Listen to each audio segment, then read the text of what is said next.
All right, hey YouTube, Nomad76 gonna do a seed bank. I'm doing my own, and you know it may be under less than ideal conditions, and I'll explain that here in a minute. But one of my favorite seed companies is a Territorial Seed Company out of Oregon, and what I've got here. This is going to be a small one, and I'm going to actually do later. I'll probably do a 1 gallon can.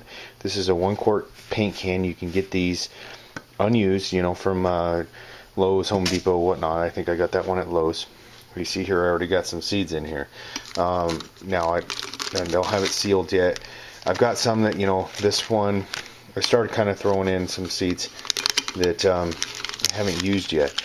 Now what I'm explaining, what was talking about is in the lesson ideal is ideally you would pick up your seeds, and most seeds have, if you can see there, packed for 2014.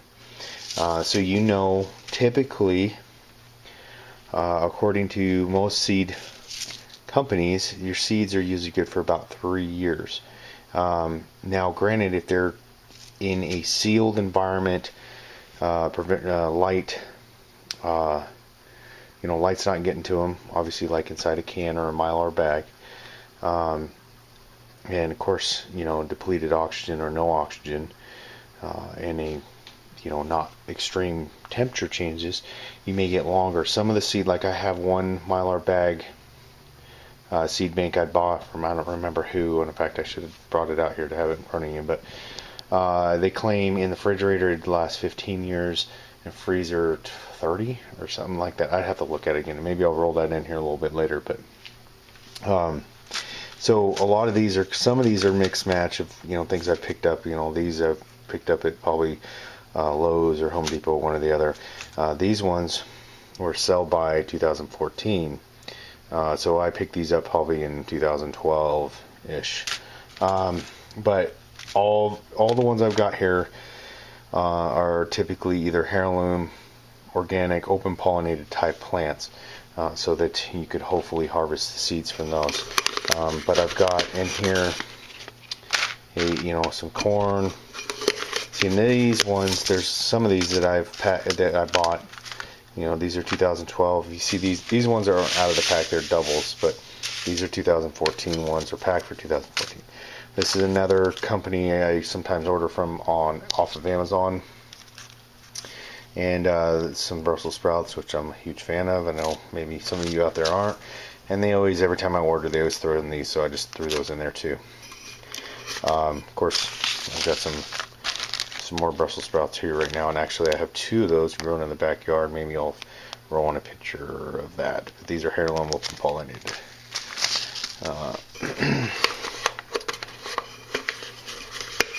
And a big, huge pack here, 3-ounce pack of the Oregon sugar pod. Good old peas. I love peas.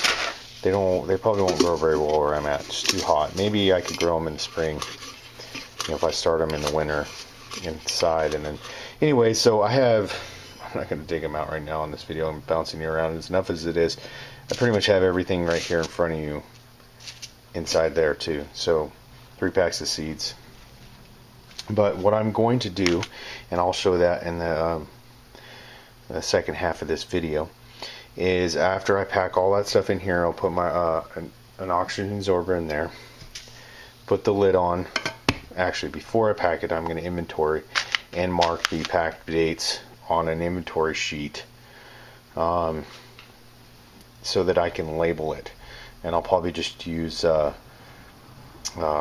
some like envelope labels that I can put through my printer and print off and stick on here, and then I'll throw some packing tape over that so that it doesn't get worn off, so that I know the shelf life of these. And then I'm probably going to take this, and it either will be one that I could use for trade, give it to a friend, family member, whatever. Maybe it could be, this size would be maybe ideal for if you are into cachets, putting it into a cache, or putting it into a retreat property or friend's property as just a backup seed bank. Now granted, you're not going to feed, everybody and their brother off of the seeds just here, but it's a start. So, and it's small. Like I said, 1 gallon can I think would be more ideal for, like, if you really wanted to plant a large garden, like an acre plus, and really grow a lot of vegetables that you could put away and can for the winter and whatnot. So, stay tuned for the second half of this video. Alright, so see there, I just went ahead and wrote down everything that's in there. I wrote down, the weight, and the pack date, and of course what it was, so that I can record that on labels. And you see here, I've got all those seed packs packed in here.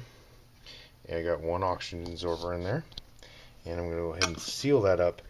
As an additional measure, after I go ahead and press this down, I'm going to actually add a bead of paraffin wax around the edges here to seal it completely up. And then of course I will label it, and we'll be back with you once I've done that. Alright guys, so I'm going to finish this video up. I've got this sealed with some paraffin wax. I labeled it, as you can see here, Test Seed Bank, sealed March 2014, used by 2016.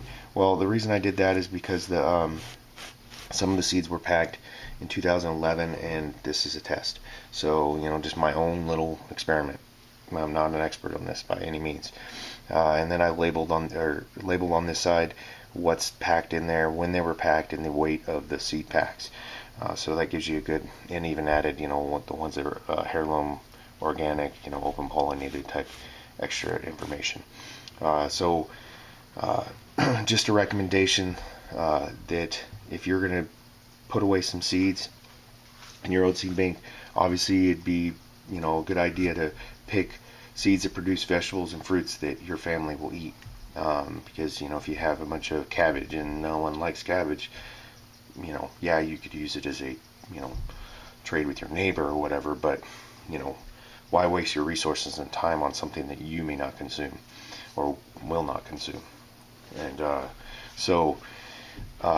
my next project will be a 1 gallon container, just like this, a paint container I'm going to pick up from Lowe's, and then I'll start putting away seeds, or start buying seeds that are packed this year, and then that one I'm going to put for much long term, like a maybe 5 to 7 years before I crack into that one, and see how that works for me. So this is a long-term experiment.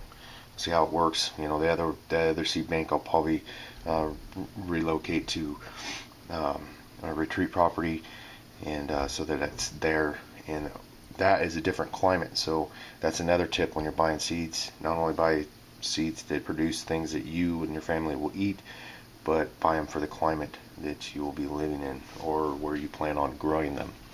So and buy quality seeds. There's a lot of other seed companies out there that are great seeds. Just some of the real generic stuff sitting at Walmart or something like that, I don't recommend.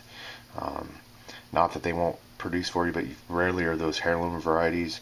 And it's a good idea to pick a heirloom open pollinated variety, because then you have the potential of being able to harvest your own seeds and continue the process if seeds are no longer available at the store, or those varieties. And so it's just a good idea.